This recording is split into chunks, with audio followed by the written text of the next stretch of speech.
అబ్బా హోంవర్క్ రాయలేకపోతున్నానే, చేతులు నొప్పొస్తున్నాయి, ఏం చేద్దాం? ఐడియా అన్నా. ఏందిరా చెప్పు.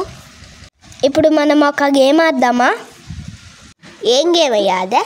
ఈ గేమ్లో నువ్వు గెలిస్తే నీ హోంవర్క్ నేను రాస్తా, నేను గెలిస్తే నువ్వు నా హోంవర్క్ రాయాలా, ఓకేనా? Okay okay. ఈ పేపర్లో ఉన్న బాక్సెస్లో 6 ఇంటూస్ రావాలా, దాంట్లో ఏది స్ట్రైట్గా రాయకూడదు. ఓ సిరేనా, ఇది నేను నిమిషంలో చేసేస్తా.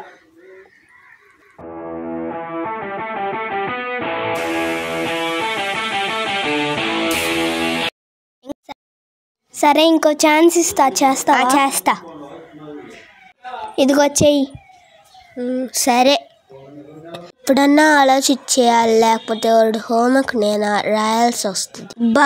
దాగా ఛాన్స్ పోయింది. ఇప్పుడు నువ్వు వేయరా, వీడిగా నేయకపోతే వాడు నా హోంవర్క్ రాస్తారు. నేనెంత అన్నా చాలా ఈజీగా చేస్తాను చూడు. ఇలాంటివన్నీ బ్రెయిన్ పెట్టి చేయాలి. మీరు మా అన్నయ్యలాగా ఆడతారా, లేకపోతే నన్ను చూసి నాలాగా ఆడతారా? కామెంట్ చేయండి. గేమ్ అయినా ఏదైనా నిదానంగా చేయండి, నిదానంగా చేస్తేనే గెలుస్తారు. ఇప్పుడు మా అన్నయ్య నా హోంవర్క్ చేస్తాడు. యాహూ! వీడి హోంవర్క్ రాయాలి నాయన, ఇరుక్కోబయ్యా. Like and subscribe and bye.